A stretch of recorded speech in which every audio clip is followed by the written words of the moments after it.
Bro, Oh, tignan mo yan, oh. May nakapaskil. kung ano? Sometimes. Sometimes. Sometimes. Kaya mabasahin mo maigi, oh. Ayan nga, di mo na makasa. Oh, Sometimes. Sometimes nga, eh. Di ka ata marunong magbasa eh. Paano niya marunong? Paano niya? Sometimes. Marunong ka ba magbasa? Di mo nakita to? Sometimes. Dito yung S. Oh, Sometimes. Sometimes. Saan time is? Paano mo nasabing Sometimes nga eh? Time is nga, eh. Marunong ka ba magbasa? Ay, ka marunong magbasa? Oo. Sometimes. Eh, ako rin marunong rin, eh. Sometimes.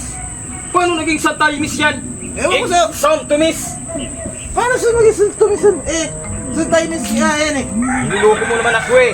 Paano yung loko-loko? Ikaw yata yung loko-loko, ikaw yata hindi marunong magbasa, eh. Sometimes. Sometimes yan, bro. Sometimes yan, batuwang kita, eh.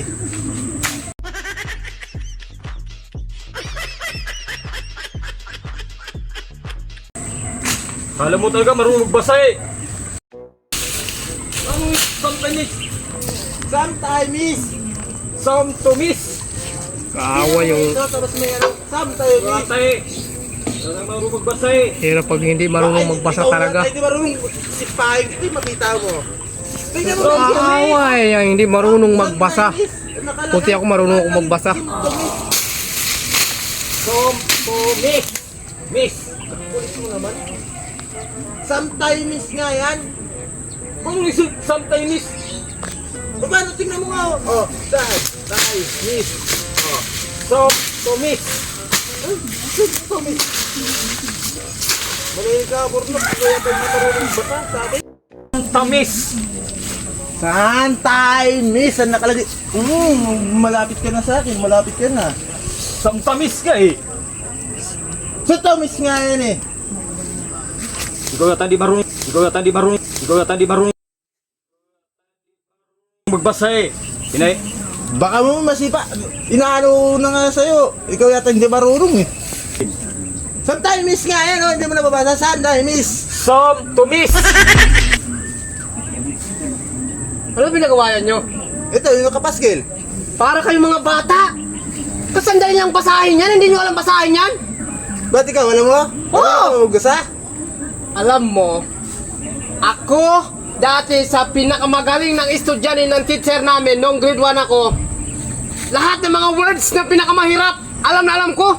Tapos yan, kakunting bagay na yan? Ha? Pinagawa yan nyo para kayong mga bata? Ito kasi, Ikaw, ano ba pagbasa mo yan? Sometimes. Ay, ikaw, ano pagbasa mo yan? Sometimes. Talagang hindi kayo marunong magbasa, ano? Some, Ba't hindi niyo ako itinanong kung anong klaseng words yan? sometimes yan, sometimes. Hindi sometimes yan. Lalo na hindi sometimes yan. Alam mo kung anong pagbasa niyan? Oo. Ano? Makinig kayo, ha? Makinig. Lalo ka na. Makinig ka. Hindi kayo gusto suntukin o patong sa. Handa ko pa sa suntukin. Diyan lang sa words na yan. Eh, ang kulit, eh. Ha? Ang pagbasa niyan, alam mo ano ba to? Ano yan? So, what? Oh, Me, oh, ti, oh. miss. Pag diniritso mo yan, so me, ti, miss. Tapos yan lang words na yan, pinagawayan nyo, dyan lang. Para kayong mga batang maliliit. So me, ti, miss yung pagbasa niyan. Hindi sometimes, hindi rin semtimis. Para ka mga susuntusin ko yung mga mukha nyo eh. Yan lang, pinagawayan nyo. Sumitimis! Ha? Sumitimis! Ikaw ba nagpasahin mo? Sometimes. Oh, ikaw, Sparkle. Oh, Sumitimis! Timis. Oh, so-mi-ti-mis. Sumitimis.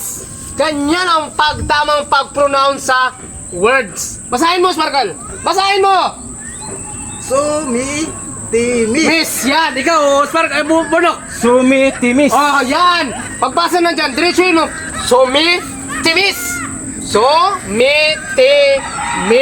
Yan ang tamang pagbasa niyan. O, tingnan mo. Ha? Hindi ka pala marunong magbasa? Oh. Pag meron kasi mga words na mahirap banggitin, lalo na pag mga ganyan, mahabang words, tanongin niyo ko agad. Hindi kayo nag-aaway kayo para kayo mga bata. Para kayo mga bata. Para kayo mga bata. Pati ako No. nagtatabas ako, naguguluhan ako sa inyong dalawa. Kasi ikaw. Oh, tama na yan. Sumitimis yan, binasa ko na. Sumitimis. Uwi na tayo. Diki, nag-aaway kayong dalawa dyan para kayong mga bata. Mga idol. Sumitimis.